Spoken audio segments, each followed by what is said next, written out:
The phone buzzed against the white silk of Elena Voss's glove, and the sound cut through the quiet chapel like a blade. She looked down at the screen, still smiling for the guests who watched her from the pews, and read the message twice, before her mind accepted what it said. I cannot marry you. I am sorry. I am with Lauren now. We are already gone. For a moment, nothing in the chapel moved. The organ music that had been playing softly in the background seemed to fade into a dull ringing in her ears.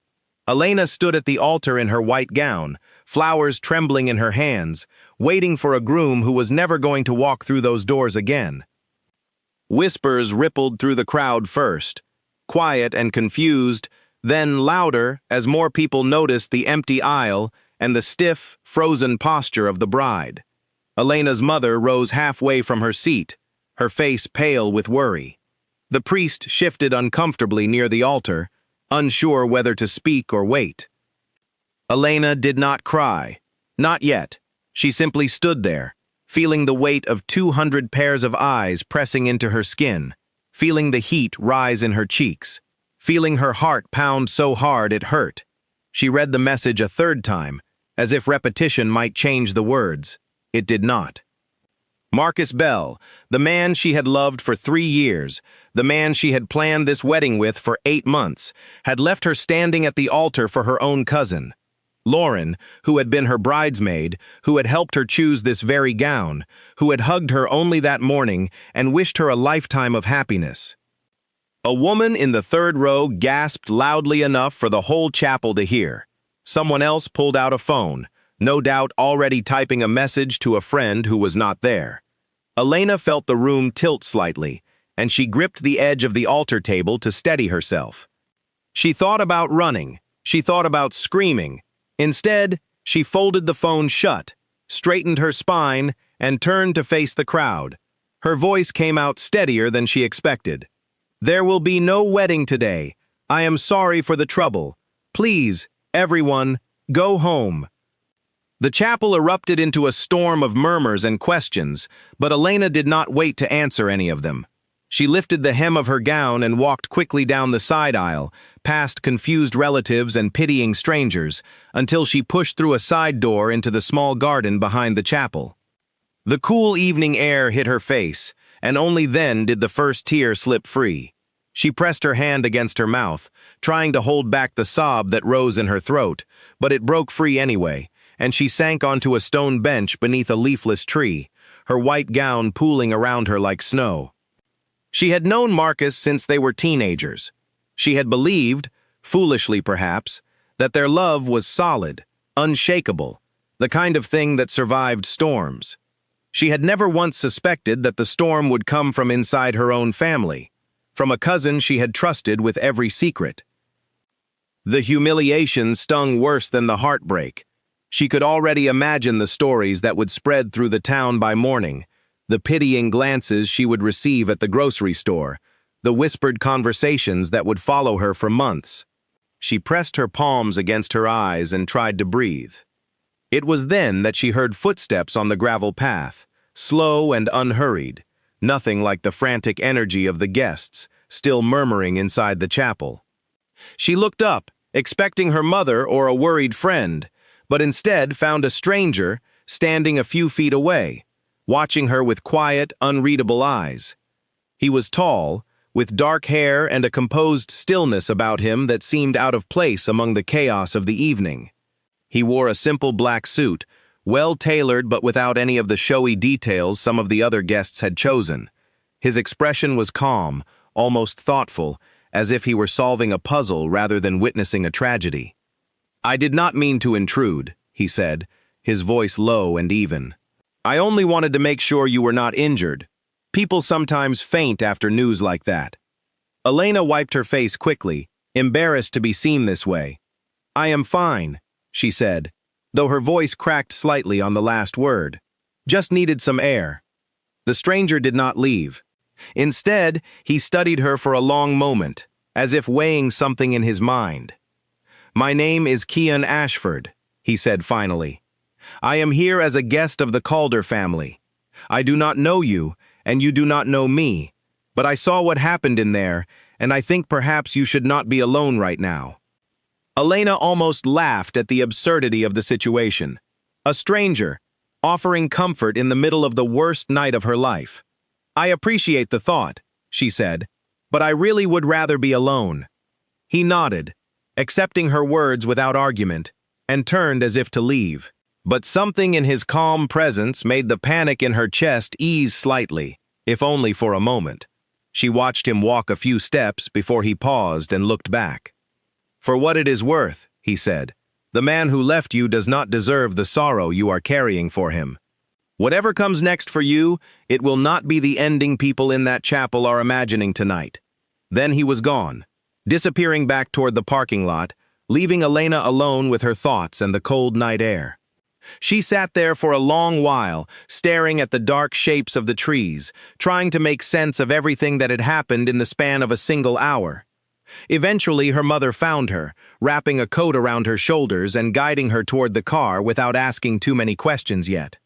The drive home was silent except for the occasional sniffle from the front seat, where her mother fought back her own tears of anger and sympathy. At home, Elena locked herself in her bedroom and finally allowed herself to fall apart completely. She tore the pins from her hair, kicked off the white shoes that had been chosen so carefully to match the gown, and curled up on her bed, still wearing the dress she had once imagined would be the happiest garment she ever wore. Her phone would not stop buzzing. Messages from friends who had heard the news, messages from relatives demanding explanations, even a message from Marcus himself, which she deleted without reading past the first line. She turned the phone off entirely and stared at the ceiling until exhaustion finally pulled her into a restless sleep. The next morning brought no relief. The town, small and tightly knit, had already turned her heartbreak into its favorite topic of conversation. She could feel the stares as she walked into the local bakery for coffee, could hear the hushed voices that stopped the moment she entered a room. Everyone knew. Everyone had an opinion.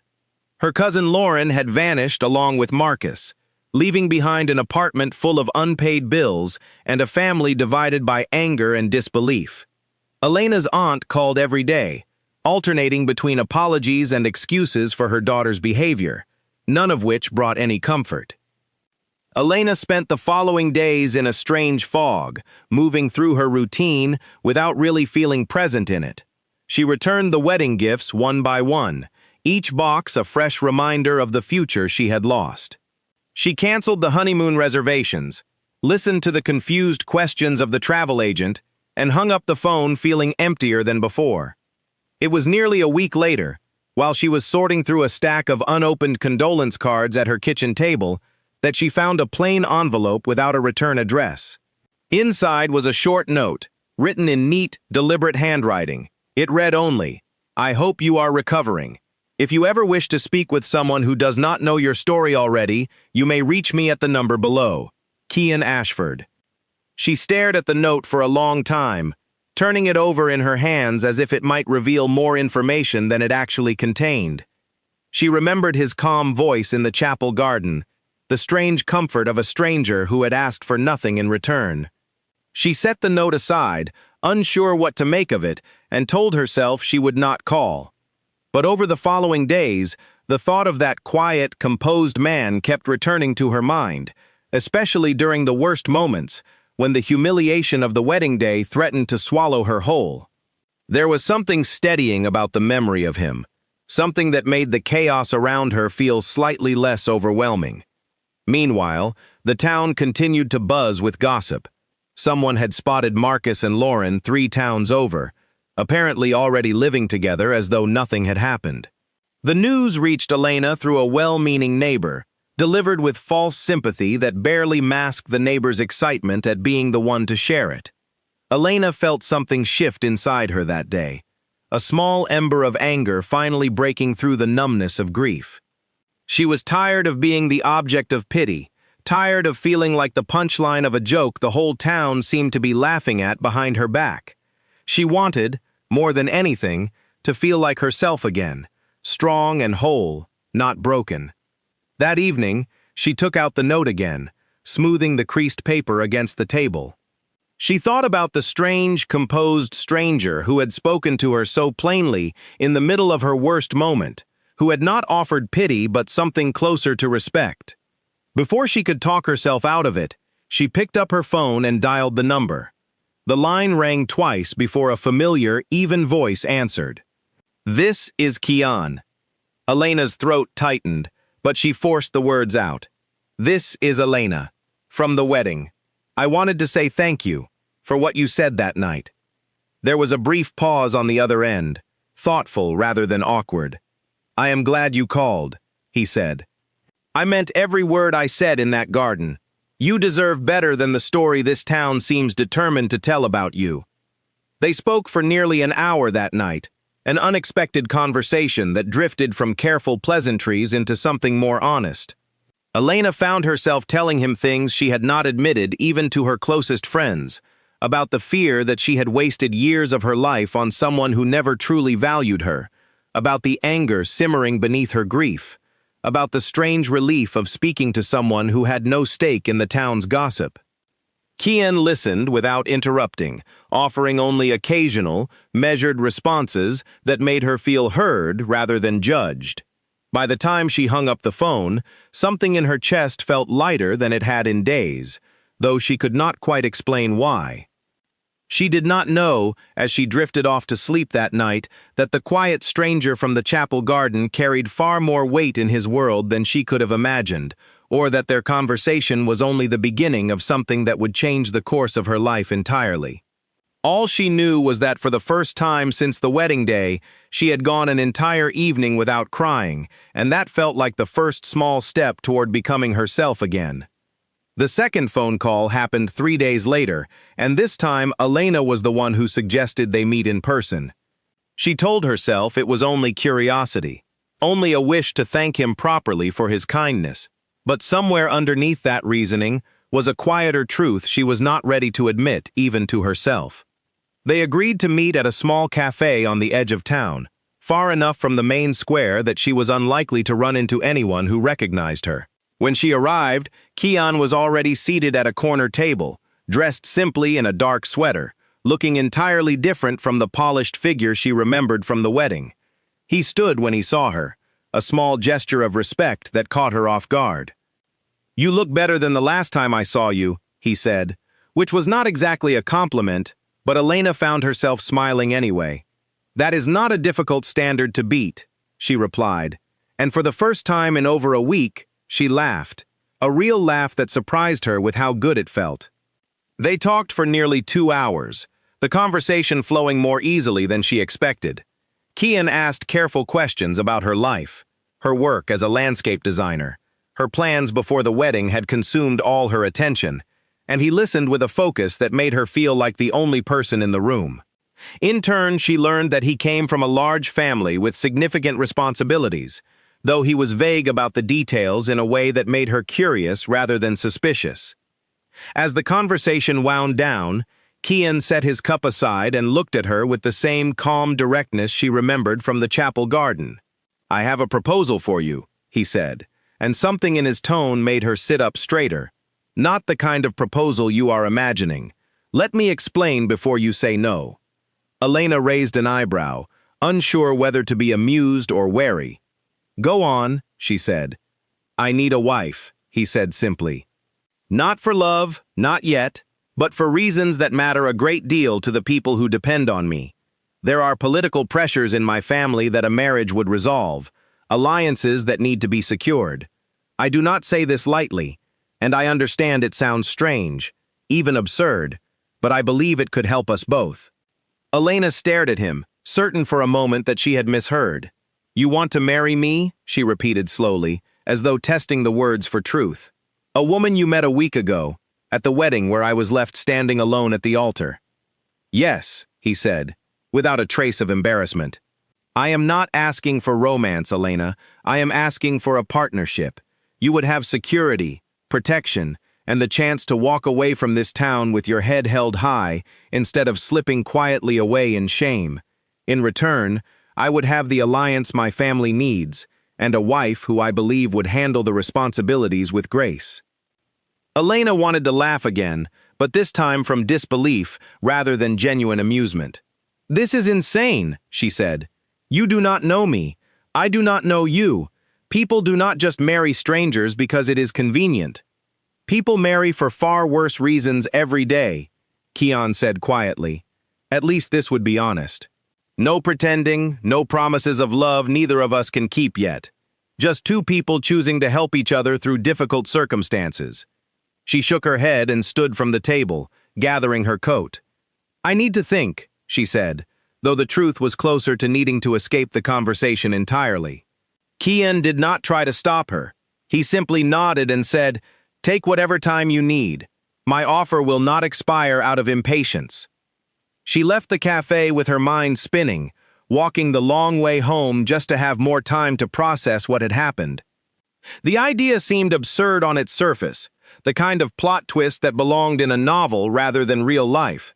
And yet, as she walked past the chapel where her wedding had fallen apart only days earlier, something in her hardened with resolve. Over the following days, the gossip in town grew worse rather than better. She overheard two women at the pharmacy discussing her situation, as though she were a character in a soap opera, rather than a real person standing only a few feet away.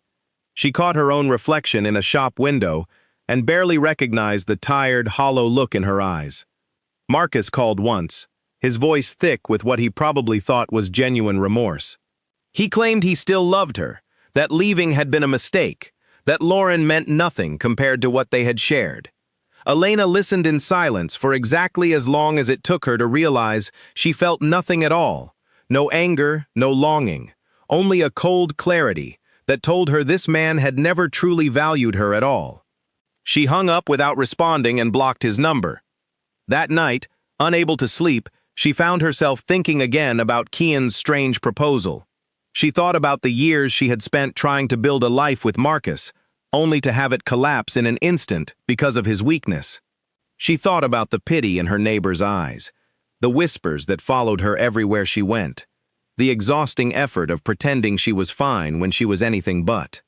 She thought, too, about the calm certainty in Keon's voice, the way he had spoken of partnership rather than romance, of honesty rather than pretense. There had been no manipulation in his offer, no attempt to sweep her off her feet with false promises. He had simply laid out the truth and let her decide for herself. 2 days later, she called him again. "I want to hear more," she said, before he could even offer a greeting. "Tell me exactly what this would mean, and do not leave anything out." They met again, this time at his request in a quieter setting, a small private room in a restaurant on the edge of the county where no one from her town was likely to see them together. Keon explained more about his family, though still carefully, mentioning only that they held significant influence in the region and that a marriage alliance would ease tensions that had been building for years among several powerful families. He assured her that she would want for nothing, that she would have complete freedom in how she spent her days, that the arrangement was meant to protect and elevate her, not to control her. He spoke of respect, of partnership, of building something real over time even if it did not begin with romantic feelings. Elena listened carefully, weighing every word, searching for any sign of deception and finding none. By the end of the conversation, something in her had shifted. She thought of the wedding day, of Marcus's cowardice, of the endless whispers that followed her through town, and she felt a spark of something she had not expected, a fierce, defiant desire to reclaim control over her own story.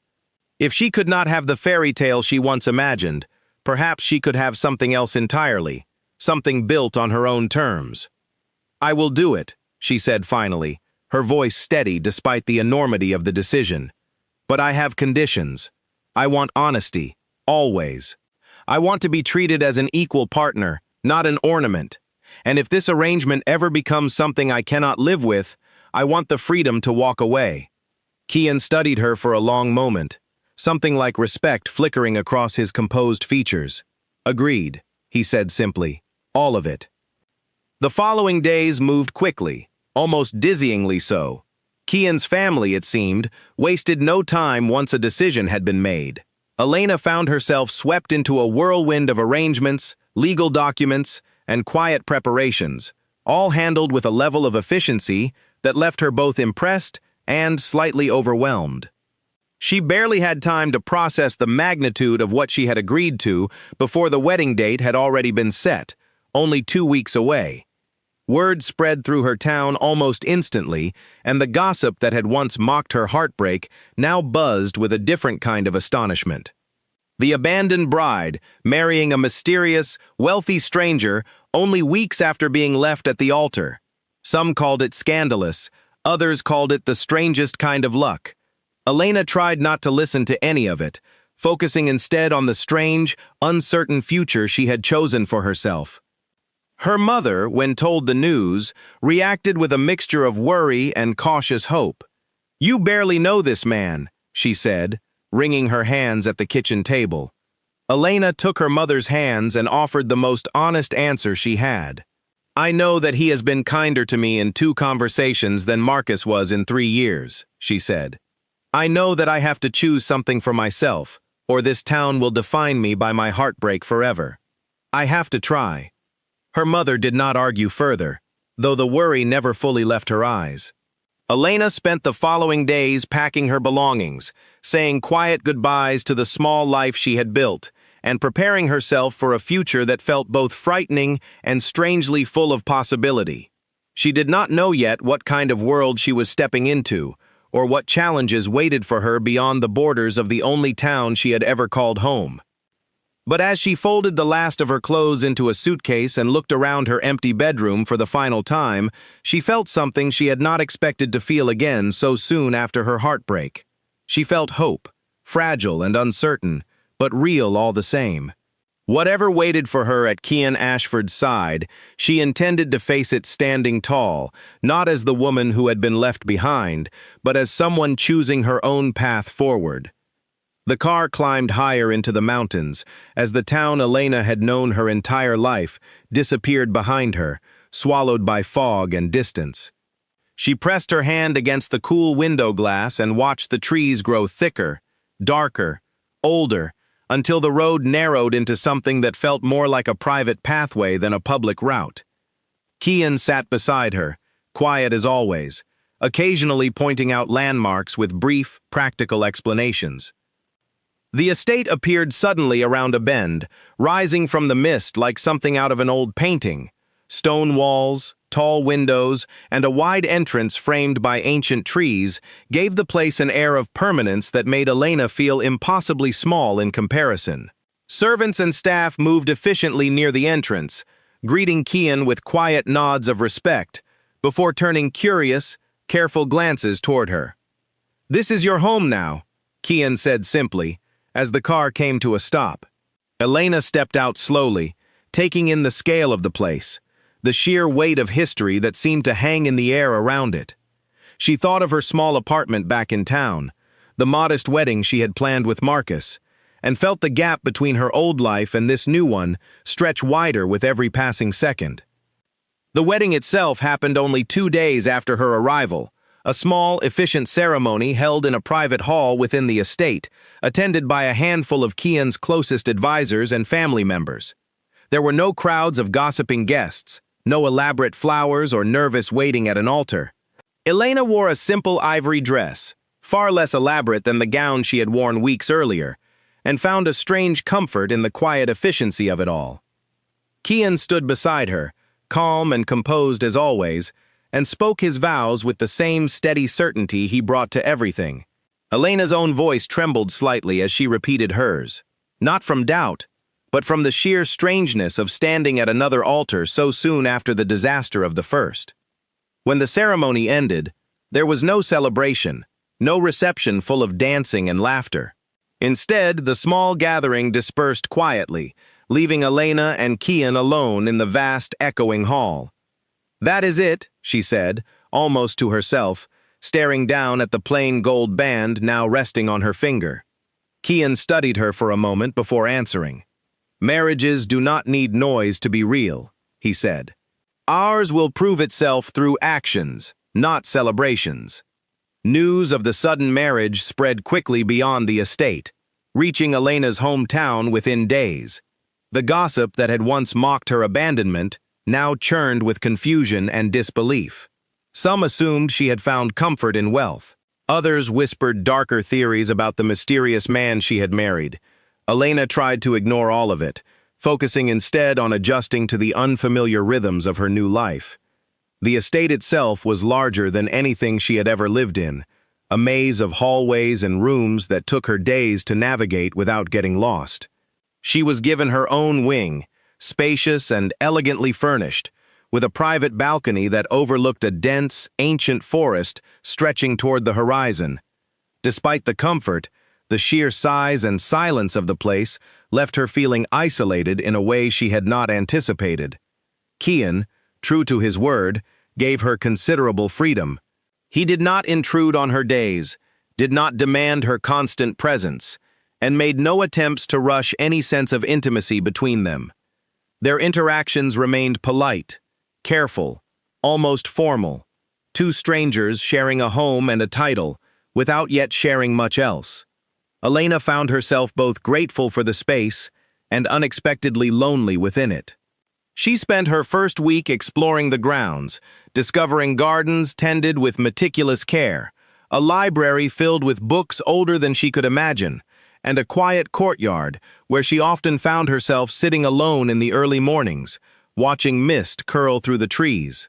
The staff treated her with careful respect, though she often caught curious glances directed her way, as though everyone in the household was still trying to understand exactly who she was and what she meant to their reclusive master.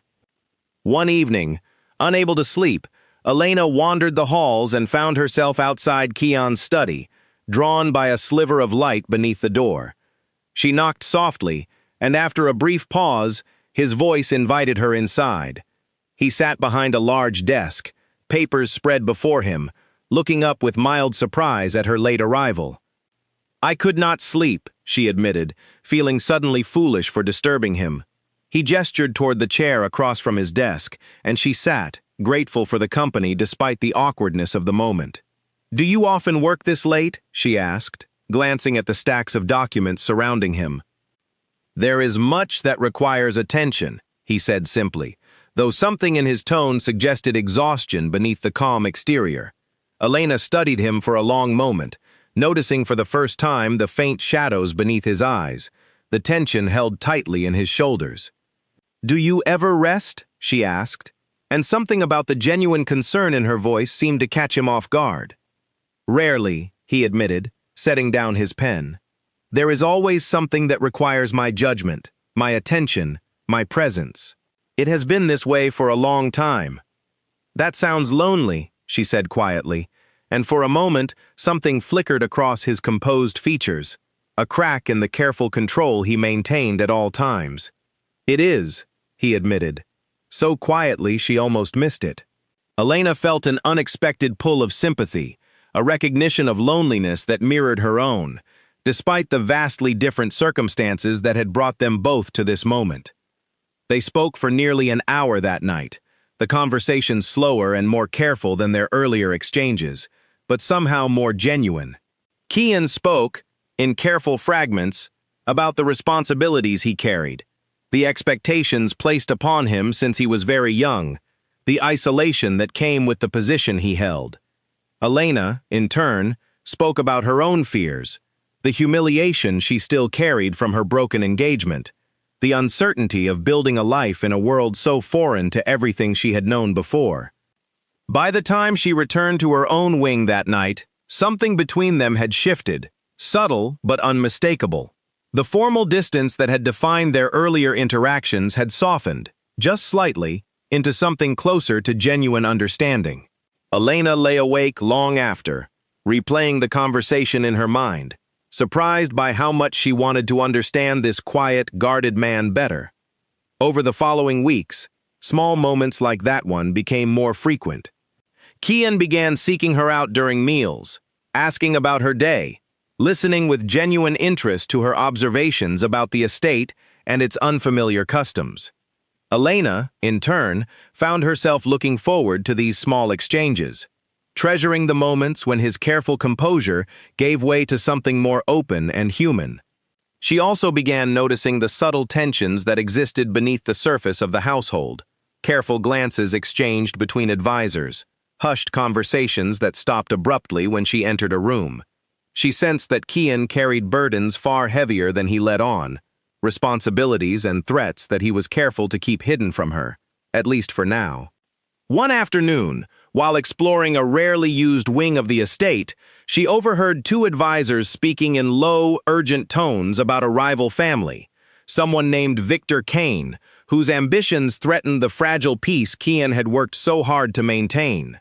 The conversation ended abruptly when they noticed her presence, but the unease in their expressions lingered in her mind long after they had gone. She did not mention what she had overheard to Kian, not yet, unsure whether it was her place to ask about matters clearly kept private for good reason. But the encounter left her with a growing awareness that the world she had entered was far more complicated and potentially far more dangerous than the quiet luxury of the estate suggested on the surface. Despite the uncertainty, Elena found herself settling into a strange sense of contentment within the unfamiliar walls of her new home. The marriage remained, in many ways, exactly what Kian had promised, a partnership built on mutual respect rather than romantic pretense. But beneath the careful arrangement, something new was beginning to grow, quiet and tentative. A genuine curiosity and warmth that neither of them had expected when they first made their unusual agreement. As the weeks passed, Elena began to wonder whether the life she had chosen out of desperation and defiance might become something far more meaningful than either of them had anticipated. She did not yet know the full scope of the dangers that lingered at the edges of Kian's world, or how soon those dangers would come knocking at the gates of the estate she now called home. For now, she allowed herself the fragile hope that perhaps, in the wreckage of her old life, she had stumbled into the beginning of something real. The knock on Elena's door came sharply, well before dawn, pulling her from sleep with a jolt of instant alarm. She sat up, heart pounding, and found Grace Lane, one of the senior members of Kian's household staff, standing in the doorway with a lantern in hand and worry etched across her face. "You need to come with me," Grace said quietly. "Now, please. It is urgent." Elena dressed quickly, questions racing through her mind as she followed Grace through the dim hallways toward the main hall. She found Kian already there, dressed and alert despite the early hour, speaking in low, tense tones with two of his advisors. The moment he saw her, his expression shifted, some careful mask sliding into place. "What is happening?" Elena asked, glancing between the tense faces surrounding her. Kian hesitated only a moment before answering. "There has been an incident near the eastern border of our territory," he said. "Livestock destroyed, a warning left behind. It bears the mark of Victor Kane." Elena felt a chill settle over her, the name confirming the unease she had carried since overhearing the advisor's conversation weeks earlier. "Who is he?" she asked. "And why would he target us this way?" "Victor leads a rival family to the south," Kian explained, his voice carefully measured despite the tension radiating from his shoulders. "For years, there has been an uneasy peace between our territories, built on old agreements and mutual restraint. My marriage to you disrupted the balance he had grown comfortable with. He sees our alliance as a threat to his own ambitions." "Because of me," Elena said quietly, guilt creeping into her voice. Kian shook his head firmly. "Because of his greed, not because of you. You are not responsible for another man's ambition. But I will not pretend the situation has not grown more complicated since our marriage." Over the following days, the household tightened its usual routines. Additional guards appeared at the estate's borders. Patrols increased along the forest paths, and the careful, easy atmosphere Elena had grown used to gave way to something more watchful and tense. She noticed how Kian's shoulders carried more weight now, how his careful composure sometimes cracked under the strain of sleepless nights and constant vigilance. She found herself wanting to help, to understand the political complexities threatening the fragile peace of her new home, rather than remain sheltered from the danger as though she were fragile porcelain. When she raised the idea with Kian one evening, he studied her carefully before responding. "You truly wish to understand this world?" he asked, something like surprise flickering across his features. "I am part of it now, whether I fully understand it or not," she replied. "I would rather face the danger with clear eyes than remain ignorant and helpless." Something in her answer seemed to satisfy him, and from that evening forward, Kian began including her in more of the household's discussions, explaining the delicate web of alliances and rivalries that shaped the region, the history of tension between his family and Victor's, the careful balance of power that had kept an uneasy peace for years before their marriage disrupted it. Elena absorbed everything with careful attention, asking thoughtful questions, offering observations that occasionally surprised even Kian's most experienced advisors. She began to understand the weight of responsibility Kian carried, the constant vigilance required to protect not just his own family, but the many people who depended on the stability of his leadership. One afternoon, while walking through the gardens with Grace, Elena noticed a group of guards training near the eastern wall, their movements sharp and disciplined. She paused to watch, fascinated by the coordinated precision of their exercises. Grace, noticing her interest, offered a small, knowing smile.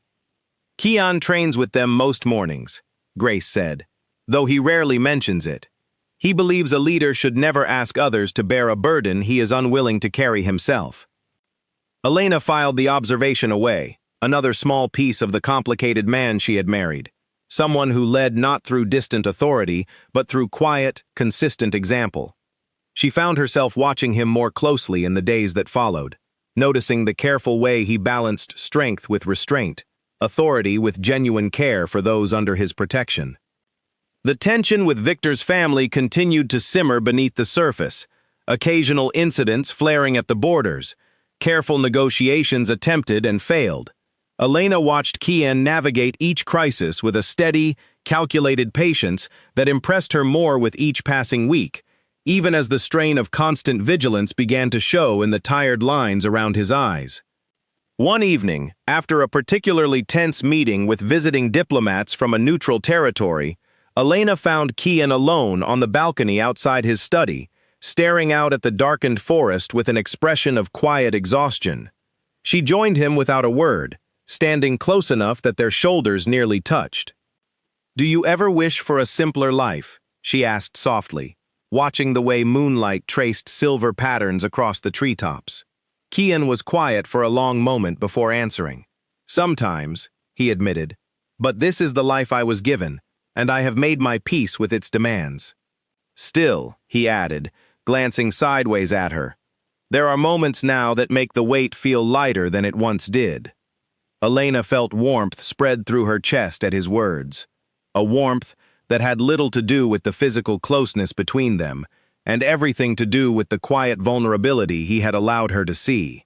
She thought of the calm stranger from the chapel garden, the careful, guarded man who had offered her an unconventional partnership, and realized how much had changed between them since that first strange proposal. That night marked a turning point in their relationship, subtle but undeniable. Kian began seeking her company more deliberately, sharing more of his burdens rather than carrying them silently alone. Elena, in turn, found herself offering not just companionship, but genuine support, her presence becoming something Kian visibly relied upon during the growing tension with Victor's family. Despite the deepening bond between them, the danger at the borders continued to escalate. Reports came in of increased activity near Victor's territory, careful movements that suggested preparation for something larger than the isolated incidents that had occurred so far. Kian's advisors grew increasingly concerned, urging caution and heightened security throughout the estate. Elena, watching the mounting tension, felt a fierce protectiveness rising within her, not just for herself, but for the man who had offered her an unexpected chance at rebuilding her shattered confidence, and for the people of the estate who had welcomed her with quiet kindness, despite the strangeness of her sudden arrival into their world. She began spending more time in the estate's library, reading through histories of the region, trying to understand the deeper roots of the conflict between Kian's family and Victor's. she discovered stories of old betrayals, broken agreements, and long-simmering resentments that had shaped generations of uneasy peace and occasional violence between the two territories. Armed with this deeper understanding, Elena found herself contributing meaningfully to the household's discussions, offering perspectives that came from her careful research rather than inherited assumptions. Kian's advisors, initially skeptical of the outsider bride, began to show genuine respect for her insights, recognizing the sharp intelligence and determination she brought to the challenges facing their household.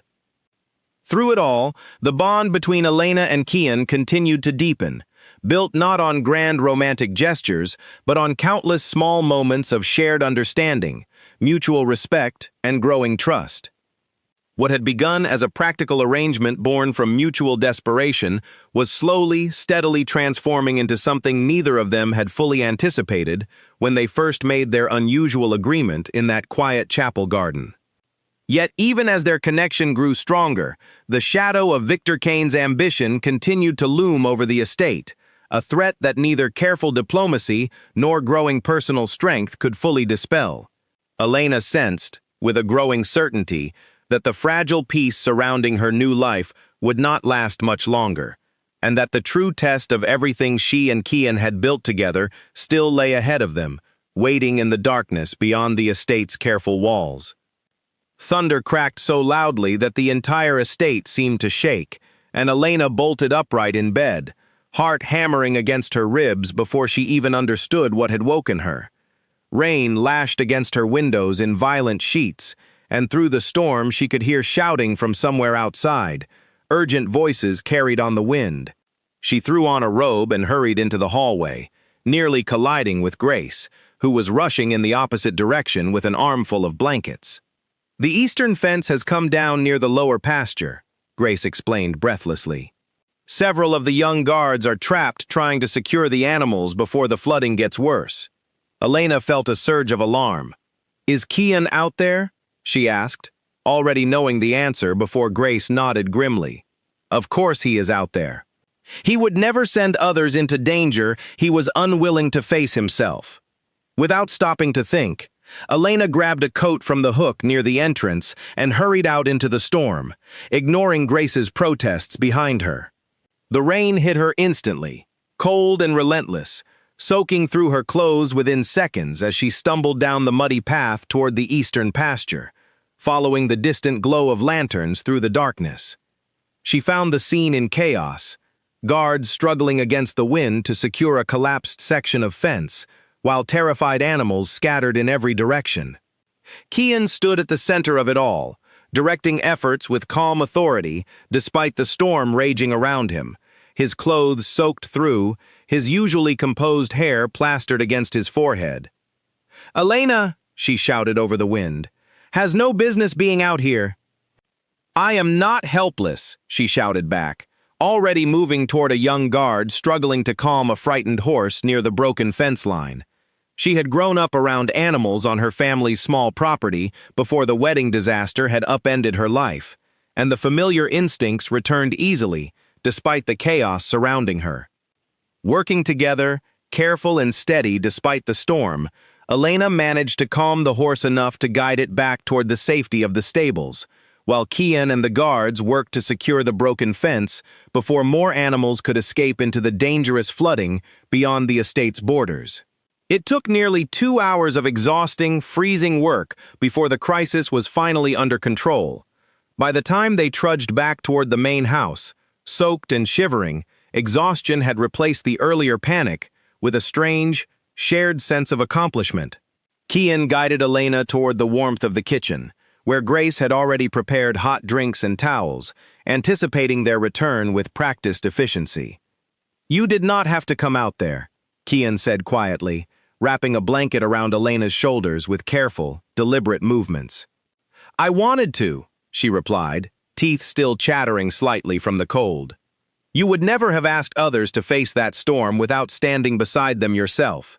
I did not want to hide inside while you carried that burden alone." Something shifted in Kian's expression, a warmth that went beyond simple gratitude. "Few people have ever chosen to stand beside me rather than behind me," he admitted quietly. Elena met his gaze steadily, feeling the weight of unspoken understanding pass between them. "Perhaps it is time that changed," she said softly. They sat together in the quiet kitchen long after the storm outside had finally begun to weaken, sharing warm drinks and quiet conversation that drifted easily between practical matters and deeper reflections. Elena found herself studying the careful lines of exhaustion on Kian's face, feeling a tenderness that surprised her with its intensity. "I used to think strength meant never showing weakness," Kian admitted at one point, staring into his cup with unusual openness. "My father taught me that leaders who show vulnerability invite challenge from those who would exploit it. I have carried that lesson my entire life." "And now?" Elena asked gently. Kian looked up, meeting her eyes with quiet sincerity. "Now I am beginning to understand that true strength includes trusting someone enough to let them see the moments when you are simply tired, simply human, without fear that trust will be used against you." Elena felt something warm bloom in her chest at his words, a recognition of the careful walls he had spent so long building, finally beginning to soften in her presence. She thought of Marcus, of the shallow, easy affection he had offered that ultimately proved worthless when tested by real difficulty, and compared it to the quiet, hard-won trust growing between herself and Kian through shared hardship and honest vulnerability. In the days following the storm, their relationship continued to deepen in ways that felt both natural and profound. Kian began sharing more of his private thoughts with her, discussing not just the political challenges facing his family, but his own doubts, fears, and hopes for the future. Elena, in turn, felt increasingly comfortable revealing her own vulnerabilities, the lingering insecurities left behind by her broken engagement, the fear that she might never fully trust another person's commitment again. One quiet evening, as they walked together through the gardens after the storm's damage had been cleared away, Kian stopped beneath an old oak tree and turned to face her with unusual seriousness. "Elena," he said, his voice carrying a weight she had not heard from him before, "I entered this marriage believing it would remain purely practical, a solution to political necessity rather than something personal. I owe you honesty now.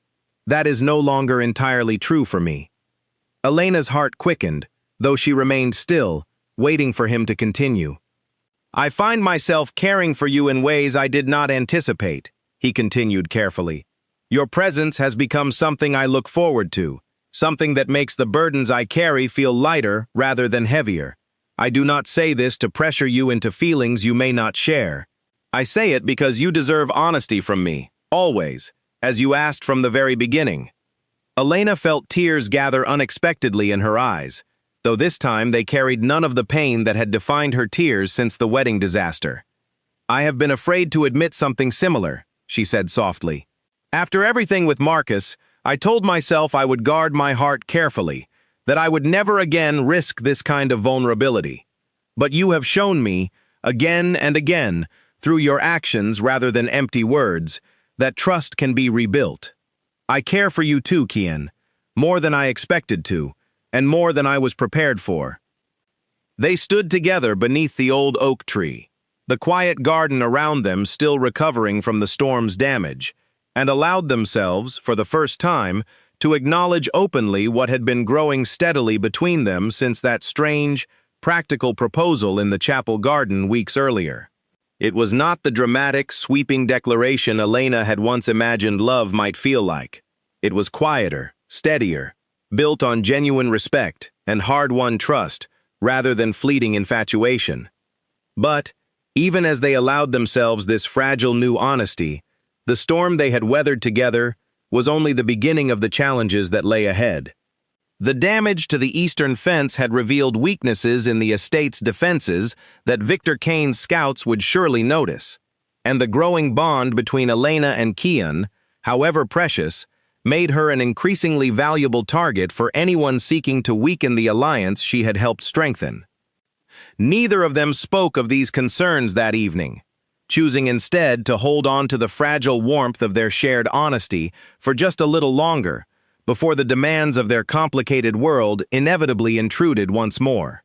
For now, beneath the ancient oak tree, in the quiet aftermath of the storm, they allowed themselves simply to be two people discovering, against all expectation, that something real and lasting had grown from the wreckage of Elena's shattered wedding day. The scream came from the garden just after sunset, sharp and terrified, and Elena's blood ran cold before she even registered whose voice it belonged to. She dropped the book she had been reading and sprinted toward the sound, her heart pounding with a fear she had not felt since the night of her canceled wedding. She found one of the young kitchen maids, a girl named Nora, pressed against the garden wall, trembling and pointing toward the tree line beyond the estate's boundary. "There was a man there," Nora gasped, watching me. "He did not belong here. He wore a mark on his coat, a wolf's head circled in red thread. He said to tell the lady of the house that Victor Kane sends his regards and that patience has its limits." Elena felt the blood drain from her face. Within minutes, guards had swarmed the area, though whoever had delivered the message was long gone, vanished into the darkening forest before anyone could catch more than a fleeting glimpse. Kian arrived moments later, his expression darker and more dangerous than Elena had ever seen it, a controlled fury radiating from him that made the surrounding guards visibly tense. "He came onto my land," Kian said quietly, each word carefully measured despite the anger simmering beneath them. "He threatened my household, my people, and my wife." This is no longer a matter of careful diplomacy. Elena, still shaken from Nora's terrified account, felt fear tighten around her chest, though beneath the fear, something else stirred as well. A fierce determination not to let this threat break the fragile happiness she had begun building within these walls. "What does this mean?" she asked, though she suspected she already knew the answer. "It means Victor has grown tired of waiting," Kian said grimly.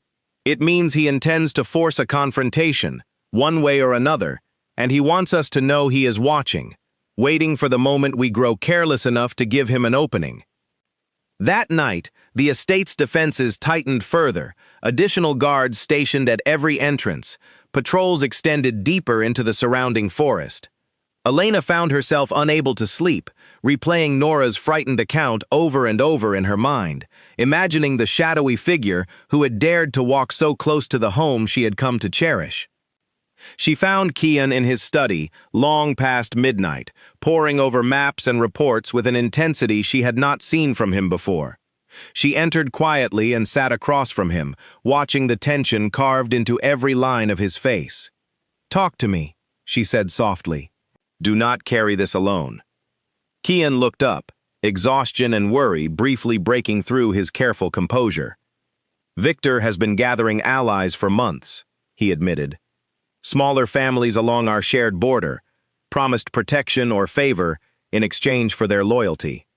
I believe he intends to force a confrontation soon, perhaps within weeks, using our marriage as justification for what he will claim is a defensive action against growing threats to his own territory. He is using us as an excuse," Elena said slowly, understanding dawning, "to justify aggression he has wanted to pursue for a long time regardless of our marriage." "Precisely," Kian confirmed, "which means there is little we can do to appease him through diplomacy alone. He has already decided on this path. Our only choice now is how prepared we will be when he finally acts." Elena felt fear coiled tightly in her stomach, but beneath it, resolve hardened as well. "Then we prepare," she said firmly. "I will not sit quietly in my rooms while this threat grows closer. Whatever role I can play in protecting this household, I intend to play it fully." Kian studied her for a long moment, something like fierce pride mixing with worry in his expression. "You are remarkable," he said quietly. "Most in your position would have fled back to the safety of their old life the moment real danger appeared." Elena shook her head firmly. "My old life offered no real safety either, only different kinds of pain. I would rather face this danger standing beside you than retreat into a life defined by cowardice and regret." Over the following days, Elena immersed herself fully in the household's preparations, learning basic defensive skills from the estate's guards, studying the region's maps alongside Kian's advisors, contributing thoughtful strategies drawn from her careful research into the area's complicated history. The household staff, who had once regarded her with curious uncertainty, now looked to her with growing respect and even quiet admiration for the courage she displayed in the face of mounting danger. One afternoon, while training with a small group of guards near the estate's eastern boundary, Elena noticed Owen Price, one of Kian's most trusted advisors, watching her with a thoughtful expression. When she paused to catch her breath, he approached with unusual directness.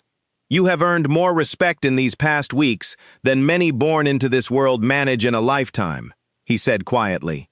"Kian chose well, even if the circumstances of your marriage were unconventional." Elena felt warmth spread through her chest at the unexpected praise. "I did not choose this path expecting to find purpose in it," she admitted, "but I refuse to be merely a passive figure in my own story any longer. Whatever comes, I intend to face it with my eyes open and my resolve intact."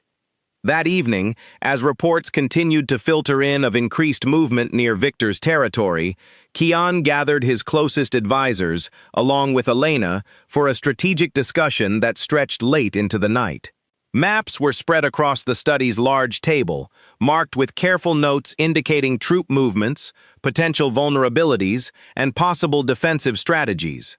Elena listened carefully, occasionally offering observations that drew thoughtful consideration from even the most experienced advisors present. She noticed patterns in Victor's movements that others had overlooked, connections between seemingly unrelated incidents that suggested a more calculated strategy than anyone had initially suspected. Her contributions, growing more confident with each passing discussion, proved invaluable in shaping the household's evolving defensive strategy. As the meeting finally concluded and the advisors dispersed to their own preparations, Kian remained behind with Elena, studying her with quiet admiration. "You have become an essential part of this household's strength," he said softly. "Not because of the title you carry, but because of the courage and intelligence you bring to every challenge we face." Elena felt tears prick at her eyes, though these carried none of the sorrow that had once defined her tears so completely. "I did not know I was capable of this kind of strength," she admitted quietly. "I spent so long believing my worth was tied to being chosen, to being loved by someone else. I am only now discovering the strength that was within me all along." Kian reached out, gently taking her hand in his own, a small gesture that carried enormous weight, given the careful restraint that had defined their relationship until recently. "You have always carried this strength," he said quietly. "It simply took the right circumstances, and perhaps the right person, to help you recognize it fully." They remained together in the quiet study long after the candles had burned low, drawing comfort and courage from each other's presence as the looming threat of Victor Kane's ambition continued to gather strength beyond the estate's careful defenses. Lena knew, with growing certainty, that the confrontation Kian had predicted was drawing closer with each passing day, and that the true test of everything she had rebuilt from the wreckage of her old life still lay ahead, waiting in the shadows of the approaching storm. The market town of Elwood sat 2 hours from the estate, a bustling collection of shops and stalls that Elena had visited only once before, accompanied by a full guard escort at Kian's insistence. This time, against his gentle but firm objections, she had convinced him to let her go, with only Grace and 2 guards, arguing that constant confinement within the estate walls would only make her feel more like a prisoner than a partner. The morning had passed pleasantly enough, Elena selecting fabric for new curtains, sampling fresh bread from a bakery stall, exchanging friendly conversation with merchants who had grown familiar with her occasional visits. It was near midday, as she examined a display of hand-carved wooden boxes, that she first noticed the man watching her from across the square. He was unremarkable in appearance, dressed plainly enough to blend into the crowd, but something about the intensity of his gaze made Elena's skin prickle with unease. She mentioned it quietly to Grace, who immediately signaled to the 2 guards, but by the time they turned to look, the man had vanished into the crowd. They decided to cut the outing short, moving quickly toward the carriage that waited at the edge of the square. Elena's heart pounded with a fear she tried to suppress, telling herself the encounter had likely been nothing more than idle curiosity from a stranger unaccustomed to seeing the lady of Kian Ashford's household in person. The attack came suddenly, just as they reached the quieter street where the carriage waited. 3 men emerged from a narrow alley, moving with practiced coordination that left no doubt about the intentional nature of the ambush. One of the guards shouted a warning before being forced back by 2 attackers, while the third lunged directly toward Elena. Grace screamed, pulling at Elena's arm in a desperate attempt to shield her, but the attacker was fast, grabbing Elena's wrist with bruising force before she could fully process what was happening. "Get her into the wagon," the man snarled toward his companions, and Elena felt genuine terror flood through her as she realized this was no random confrontation, but a calculated attempt at abduction. She fought back with everything she had, remembering the basic defensive movements she had practiced with the estate's guards over the previous weeks. She twisted hard against the man's grip, driving her elbow backward into his ribs with enough force to make him grunt in pain and momentarily loosen his hold. It was enough time for one of the estate guards to break free from his own struggle and tackle the attacker to the ground. The chaos lasted only minutes, though it felt far longer to Elena, whose heart hammered violently as she watched the guards subdue 2 of the attackers while the third fled into the maze of narrow streets. By the time reinforcements arrived, summoned by the commotion, the immediate danger had passed, though Elena remained shaking, adrenaline coursing through her body long after the threat had been contained. Word reached Kian within the hour, and he arrived at the town so quickly that Elena barely had time to process the full weight of what had happened before he was there, pulling her into his arms with a desperation that spoke louder than any words could have. She felt him trembling slightly against her, a rare crack in his usually unshakable composure. "I should never have let you leave the estate," he said, his voice rough with barely controlled emotion. Elena pulled back enough to meet his eyes, shaking her head firmly despite her own lingering fear. "This was not your failure," she said.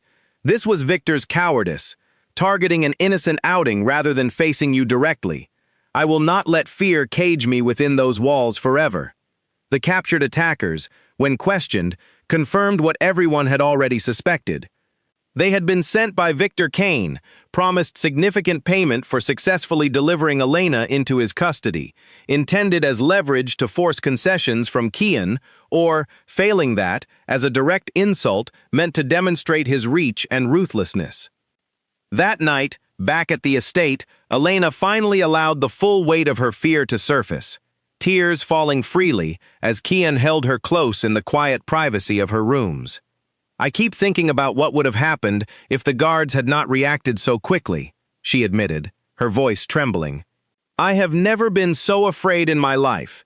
Kian tightened his hold around her, his own voice thick with barely restrained anger and fear. "I have faced many threats in my life," he said quietly, "but nothing has ever frightened me the way today did. The thought of losing you, Elena, after everything we have built together, it is unlike anything I have felt before." In the quiet aftermath of the attack, something shifted further between them, the careful boundaries that had once defined their practical arrangement dissolving entirely into something deeper and more vulnerable. Kian spoke for the first time about his own childhood losses, the parents he had lost when he was young, the crushing weight of responsibility placed upon him far too early, the loneliness that had defined most of his adult life until Elena's unexpected arrival had begun to change everything. "I built walls around myself because losing my parents taught me that caring deeply only invites devastating pain," he admitted quietly, his usual composure entirely absent in this rare moment of complete honesty.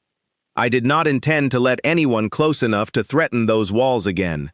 But you found a way through them regardless, and now the thought of losing you terrifies me more than any political threat ever could."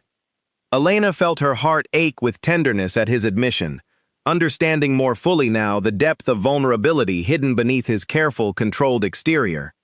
"I understand that fear," she said softly. "After Marcus, I told myself I would never again allow myself to trust someone completely. that protecting my heart mattered more than any connection I might build. But you have shown me, through every action rather than empty promises, that some connections are worth the risk of vulnerability. They held each other long into the night, the fear and adrenaline of the day's events gradually giving way to a quiet, profound intimacy that neither of them had anticipated when they first entered their practical arrangement. What had begun as a mutually beneficial solution to separate crises had transformed, through shared hardship and hard-won trust, into something neither of them was willing to lose now. In the days following the attack, Keon's response was swift and decisive. Security around the estate tightened considerably, and he began personal negotiations with several neutral territories, seeking allies who might help contain Victor's growing aggression before it escalated into full conflict. Elena, though shaken by the experience, refused to retreat into fearful confinement, instead channeling her fear into renewed determination to strengthen the household's defenses and support Keon through the mounting political pressure. The attempted abduction had crossed a line that could not be ignored or diplomatically smoothed over. Victor Kane had shown, definitively, that he was willing to target innocent civilians to achieve his ambitions, and the neutral territories that had once remained cautiously uncommitted began reconsidering their positions, uneasy at the prospect of similar tactics being used against their own people in the future. As tensions continued to rise, Elena found herself standing more firmly than ever beside Keon, no longer simply a practical wife fulfilling a political arrangement, but a genuine partner navigating the growing danger with courage, intelligence, and a fierce loyalty that surprised even herself. The bond forged between them through fear and vulnerability had proven stronger than either of them had anticipated, a foundation that would soon be tested even further as the looming conflict with Victor Kane finally approached its breaking point. A visitor arrived at the estate gates on a gray afternoon, unannounced and clearly nervous, asking to see Elena by name. The guards, wary after the recent attack, questioned him thoroughly before finally allowing word to reach the main house. When Elena heard the name given at the gate, she felt a jolt of shock that momentarily stole the breath from her lungs. Marcus Bell had come to find her. She stood frozen in the hallway for a long moment, uncertain whether to feel anger, curiosity, or simple exhaustion at the thought of confronting the man who had once left her standing, humiliated at the altar. Keon, sensing her hesitation, appeared beside her, his expression carefully neutral though tension radiated from his posture. "You do not have to see him," he said quietly. "I will send him away if that is your wish." Elena considered the offer for a long moment before shaking her head slowly. "No," she said finally. "I need to face this myself. I need him to see exactly who I have become, rather than carrying questions and assumptions about what might have happened if things had gone differently." Keon nodded, respecting her decision though clearly reluctant, and arranged for Marcus to be brought to a small sitting room, with guards stationed discreetly nearby given the recent security concerns. Elena took a moment to compose herself before entering the room, smoothing her dress and steadying her breathing, determined to face this confrontation with the same strength she had discovered within herself over the past weeks. Marcus looked older than she remembered, though only months had passed since the disaster of their wedding day. His usual confident bearing had given way to something more haggard, dark circles beneath his eyes, his clothes slightly rumpled in a way that suggested a man who had not been sleeping well. He rose quickly when she entered, relief and nervousness mixing in his expression. "Elena," he said, his voice catching slightly. "Thank you for agreeing to see me. I did not expect you would." "I almost did not," she replied evenly, taking a seat across from him rather than beside him, a deliberate choice to maintain distance. "What do you want, Marcus? I imagine this visit was not easy to arrange, given everything that has happened." Marcus shifted uncomfortably, wringing his hands in a gesture that reminded her uncomfortably of the nervous energy he had displayed before their original wedding, energy she had once mistaken for excitement rather than the doubt it apparently truly represented. "Lauren left," he said quietly. "Weeks ago. She said she never truly loved me, that leaving with me had been more about escaping her own life than choosing to build one with me. Elena felt no satisfaction in the news, only a distant, weary sympathy for the pain evident in his admission. "I am sorry to hear that," she said honestly, and she meant it, though the words carried none of the lingering attachment that might once have accompanied such sympathy. "I have thought about you every day since the wedding," Marcus continued, leaning forward with an earnestness that Elena recognized as manipulation, though she suspected he himself believed his own sincerity. "I made the worst mistake of my life leaving you at that altar. I know I do not deserve forgiveness, but I had to see you, to tell you that I still love you, that I want to make things right between us, if there is any chance at all." Elena studied him carefully, searching for any genuine remorse beneath his words, and found only the same self-centered desperation that had defined their relationship long before the wedding disaster had made it obvious to everyone else. She thought of the months of quiet dismissiveness that had preceded his betrayal, the small ways he had made her feel invisible, even while claiming to love her, patterns she had been too invested in the relationship to fully recognize until now. "Marcus," she said slowly, choosing her words with careful deliberation, "I spent 3 years believing our relationship was built on genuine love and partnership. It took your betrayal for me to see clearly how one-sided that belief truly was. You did not love me the way I deserved to be loved, not then, and I do not believe you truly understand what that even means now, based on everything you have just told me. But I have changed," Marcus insisted, his voice rising with a desperate edge that made the nearby guards shift slightly at their posts. "I know I hurt you terribly, but people make mistakes. Doesn't the love we shared deserve a second chance?" Elena shook her head firmly, feeling a calm certainty settle over her that surprised her with its steadiness.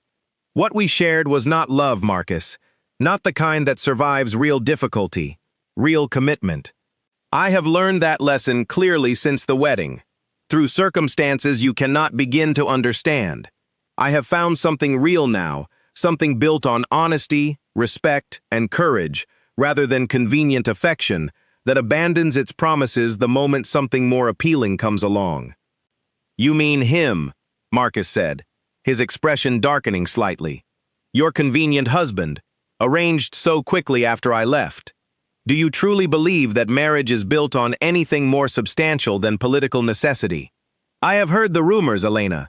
Everyone knows the true reasons behind your sudden marriage." Elena felt anger flare briefly at his presumption, though she kept her voice steady and controlled. "What Kian and I have built together is none of your concern," she said firmly. "But I will tell you this much. In the months since our wedding, he has shown me more genuine respect, more consistent honesty, and more real courage than you demonstrated in 3 entire years together. Whatever began as practical arrangement has become something far more meaningful than anything we ever shared, Marcus. I do not say this to hurt you, but because you deserve honesty, the same honesty I wish you had offered me before our wedding day, rather than after." Marcus's expression shifted through several emotions: disbelief, hurt, and finally something like grudging acceptance. "I suppose I deserve that," he said quietly, some of the desperate energy finally draining from his posture. "I am sorry, Elena. Truly. I know that means little now, but I am sorry for the pain I caused you." Elena felt a small measure of peace settle over her at his admission, not because it changed anything about her feelings toward him, but because it offered a kind of closure she had not realized she still needed. "Thank you for saying that," she said gently. "I hope you find genuine happiness eventually, Marcus, though I do not believe that happiness lies in pursuing what we once had. That chapter has closed, and I have found peace with that ending." Marcus left shortly after, his shoulders slumped with the weight of finally understanding that whatever chance he had once had at reconciliation had genuinely passed. Elena watched him go from the estate's entrance, feeling a profound sense of release, as though a final tether to her old life had finally been cut cleanly away. Kian appeared beside her, as the carriage carrying Marcus disappeared down the long drive, his expression carefully neutral, though tension remained visible in his posture. "Are you all right?" he asked quietly. Elena turned to him, offering a genuine smile that carried none of the lingering sadness that had defined her expression for so many months after the wedding disaster. "I am more than all right," she said honestly. "I needed to face him, to understand fully how much I have changed since that day at the altar. I do not carry any lingering feelings for him, Kian.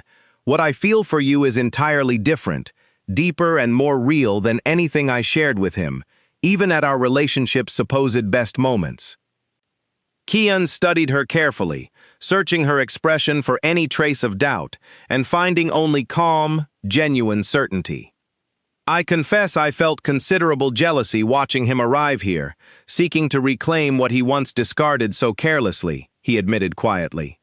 Elena reached for his hand, lacing her fingers through his with easy familiarity that would have seemed impossible only months earlier.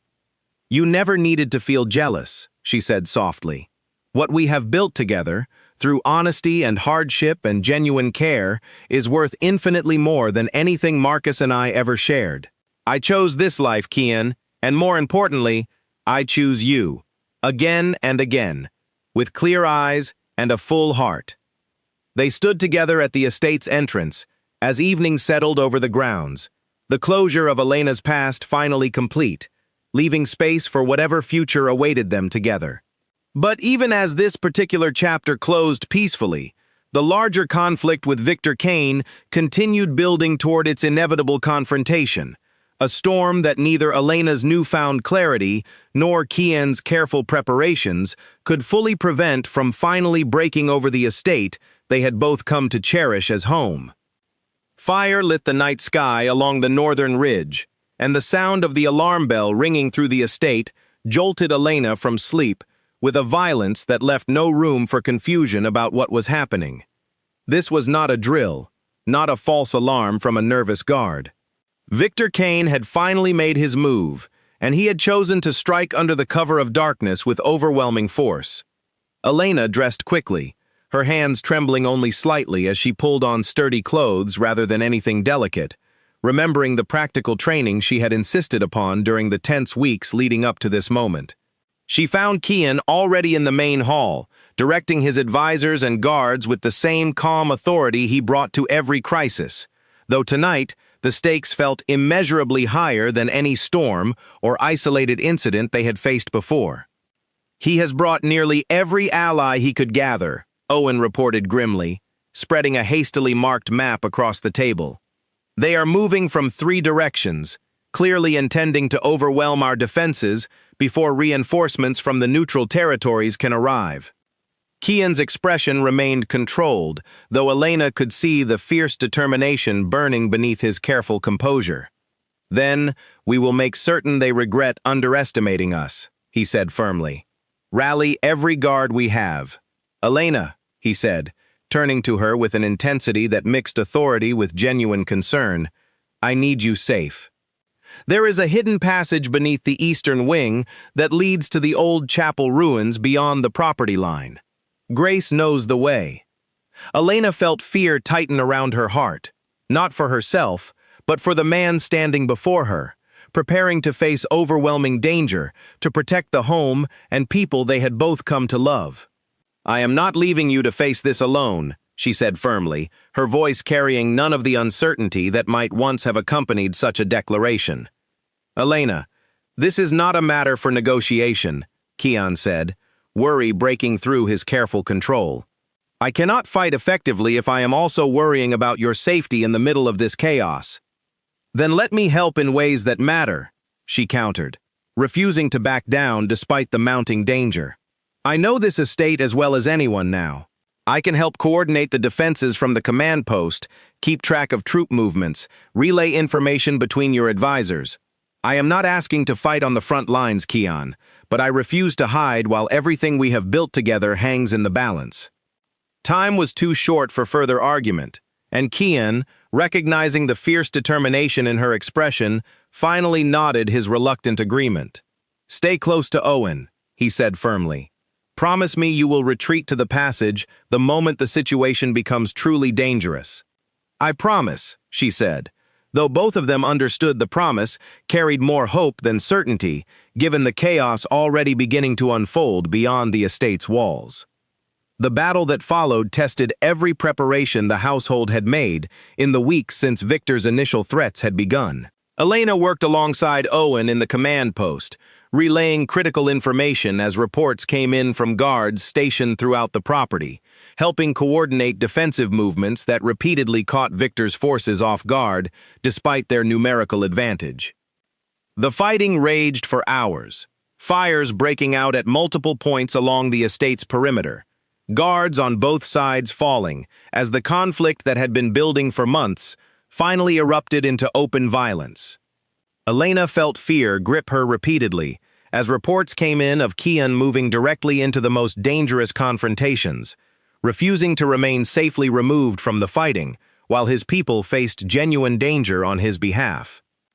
Near dawn, as exhaustion began to blur the edges of every decision, word reached the command post that Victor himself had broken through the northern defenses, moving directly toward the main house with a small but determined group of his most loyal fighters.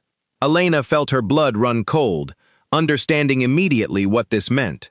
Victor intended to end this conflict decisively by confronting Kian directly. Against Owen's urgent objections, Elena rushed toward the main house, arriving just as Victor Kane, a tall man with cold, calculating eyes and an air of ruthless confidence, faced off against Kian in the estate's central courtyard. The remaining guards on both sides had formed a wary circle around the confrontation, sensing that this moment would determine the outcome of the entire conflict. "Your persistence has cost you dearly, Kian," Victor said coldly, though exhaustion and strain were evident beneath his confident posture. "You could have avoided all of this bloodshed by simply acknowledging my rightful claim to greater influence in this region. You call theft and violence rightful claim," Kian replied, his voice steady despite the exhaustion evident in his own posture. "I call it exactly what it is, Victor. Cowardly ambition dressed in false justification. The confrontation that followed happened swiftly, both men clearly skilled and evenly matched, despite the physical toll of the night's extended conflict." Elena watched in terrified silence, understanding that any intervention on her part might prove more dangerous than helpful, though every instinct screamed at her to somehow protect the man she had come to love so deeply. The turning point came unexpectedly, as one of Victor's own advisors, clearly having reached his limit witnessing the senseless destruction wrought by his leader's ambition, stepped forward and spoke with quiet but firm authority. "This ends now, Victor," he said. "Too many have already died for a cause that was never truly justified. I will not stand by and watch you destroy everything for pride alone." The unexpected defection, combined with the arrival of reinforcements from two neutral territories who had finally decided to honor their careful alliances with Kian's household, turned the tide of the confrontation decisively. Victor, recognizing that his position had become untenable, finally lowered his weapon, defeat evident in his exhausted, furious expression. "This is not finished," Victor said bitterly, even as his remaining followers began surrendering around him. "Perhaps not entirely," Kian replied evenly, "though your ability to threaten my household and the people under my protection ends here, tonight. The neutral territories have witnessed your methods clearly enough now to ensure you will find no further support for future ambitions in this region." As Victor was taken into custody by the arriving reinforcements, the exhausted defenders of the estate finally allowed themselves to feel the full weight of relief after the night's harrowing conflict. Elena rushed forward the moment it was safe, finding Kian bruised and exhausted but alive, relief flooding through her as she pulled him into a fierce embrace that neither of them seemed willing to break. "It is over," she whispered against his shoulder, tears finally falling freely after hours of carefully controlled fear. "It is over, and you are safe." Kian held her tightly, his own relief evident in the way his hands trembled slightly against her back. "We are safe," he corrected gently. "Together, exactly as we have faced everything since that first strange night in the chapel garden." As dawn finally broke over the exhausted, battle-scarred estate, the full weight of what they had survived together began to settle over both of them. The conflict with Victor Kane, building for months, had finally reached its conclusion, though the cost had been significant. Injuries and losses that would take considerable time to fully heal. But amid the wreckage and exhaustion, something profound remained intact. A bond forged through genuine partnership, hard-won trust, and shared courage that had proven far stronger than any threat Victor's ambition could throw against it. 3 months passed after the confrontation with Victor Kane, months filled with careful rebuilding, both of the estate's damaged sections and of the fragile peace that had finally settled over the region following his defeat and the formal agreements that followed. Elena spent much of that time working alongside Kian, coordinating repairs, welcoming new alliances, and helping establish a stronger, more collaborative relationship with the neutral territories who had ultimately proven crucial to their survival. The household staff, who had once regarded her with curious uncertainty during her earliest days at the estate, now treated her with genuine warmth and deep respect, recognizing fully the courage and dedication she had brought to every challenge the household had faced together.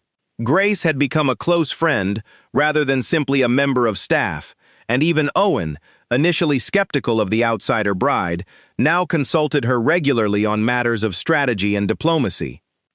News of Elena's old life occasionally reached her still, carried through letters from her mother, who had gradually come to understand and even celebrate the transformation her daughter had undergone since that devastating wedding day. Marcus, she learned, had left the region entirely, seeking a fresh start somewhere far removed from the town that still occasionally whispered about the wedding that never happened, and the strange, remarkable path that had followed. One evening, as autumn began settling gently over the estate's grounds, Kian found Elena in the garden, where he had first proposed their unconventional arrangement so many months earlier. She sat quietly beneath the same oak tree where they had first acknowledged their growing feelings for each other, watching the last golden light of sunset filter through the changing leaves. He approached slowly, something in his careful, deliberate movements suggesting a purpose beyond simple companionship. Elena looked up as he settled beside her, noticing immediately the small velvet box he held carefully in his hands. Her breath caught, memories of another altar, another moment of anticipation, briefly flickering through her mind before being replaced entirely by the steady certainty of everything they had built together since then. "I have been thinking," Kian said quietly, turning the small box over in his hands, "about how our marriage began. A practical arrangement, born from desperation and defiance rather than genuine choice freely made. You agreed to marry me not because you wanted to, but because circumstances left you few other options that preserved your dignity." Elena reached out, gently placing her hand over his. "That is true," she said softly, "but it is no longer the whole truth of what exists between us now." "Exactly," Kian said, meeting her eyes with quiet intensity. "Which is why I want to offer you a different choice now, one made freely, without the shadow of circumstance or desperation influencing your decision." He opened the small box, revealing a simple, elegant ring that caught the last light of the setting sun. "Elena Voss, will you marry me again, not out of necessity this time, but because I love you completely, and because I want to build the rest of my life with you as a choice we make together, freely and fully." Tears filled Elena's eyes, though these carried nothing but overwhelming joy and certainty. "Yes," she said immediately, her voice steady despite the emotion overwhelming her. "Yes, Kian, 1,000 times yes. Not because circumstances demand it, but because I have never wanted anything more clearly in my entire life than I want this future with you."